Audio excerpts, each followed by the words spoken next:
லான்சியானோ நகர் நற்கருணை புதுமை. 8ஆம் நூற்றாண்டில் இத்தாலி நாட்டில் லான்சியானோ நகரில் உள்ள அர்ச்சிஸ்டர் பேசில் சபையை சேர்ந்த மடாலயம் ஒன்றில் திவ்ய பலி பூசை செய்து கொண்டிருந்த ஒரு குருவானவர் நடுப்பூசைக்கு பின் நான் உச்சரித்த சில வார்த்தைகளால் இந்த அப்பரசம் ஆண்டவருடைய சரீரமாகவும் இரத்தமாகவும் மாறிவிடுமா என சந்தேகப்பட்டார். என்ன ஆச்சரியம்! திடீரென வசீகரிக்கப்பட்ட அப்பம் அவர் கண்முன்பாகவே வெட்டி எடுக்கப்பட்ட மாம்சமாகவே மாறியது. இயேசுவின் திரு ரத்தம் 5 இரத்த கட்டிகளாக உறைந்தது.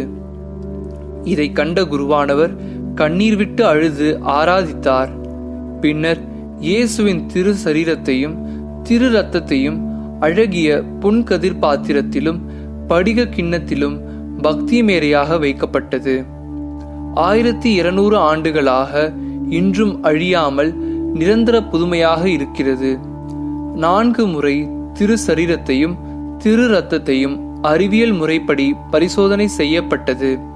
கடைசியாக 1970 நவம்பர் 8ஆம் நாள் அரேசோ நகர் மருத்துவக் கல்லூரி பேராசிரியர் டாக்டர் ஒடார்டோ லினோலி, சியன்னா மருத்துவக் கல்லூரி பேராசிரியர் டாக்டர் ருகேரோ பெர்டலி ஆகியோரின் தலைமையில் திருச்சபையின் அதிகாரிகள் முன்னிலையில் பரிசோதனை நிகழ்த்தப்பட்டது.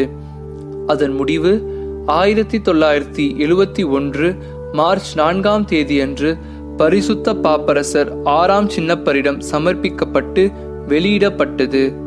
பரிசோதனையின் முடிவுகள்: இம்மாமிசம் மானிட இருதய சுவரின் தசை, டிஷ்யூ ஆஃப் த மைக்கோகார்டியம். எந்த விதமான செயற்கை முறையான பாதுகாப்பு நடவடிக்கையும் செய்யப்படவில்லை. இரத்தமானது மானிட இரத்தமாகும். மாமிசமும் இரத்தமும் ஏபி என்ற இரத்த பிரிவை சார்ந்தது. இரத்தமானது chloride, phosphorus, magnesium, potassium, sodium ஆகிய தாதுக்களை குறைந்த அளவிலும் கால்சியம் தாது அதிக அளவிலும் கொண்டது. சாதாரண புதிய இரத்தம் போல் புரோட்டனின் சத்தை கொண்டது. ஆதாரம்: யூகரிஸ்டிக் மிரக்கிள்ஸ் பை ஜோவான் கொரல் குரூஸ். இயேசுவின் திரு ரத்தத்தை மகிமைப்படுத்தும் விதமாக ஜூலை மாதம் முழுவதையும் திருச்சபை தனியே குறித்துள்ளது. இயேசுவின் திரு ரத்தத்தின் திருநாள் ஜூலை 1 ஆகும்.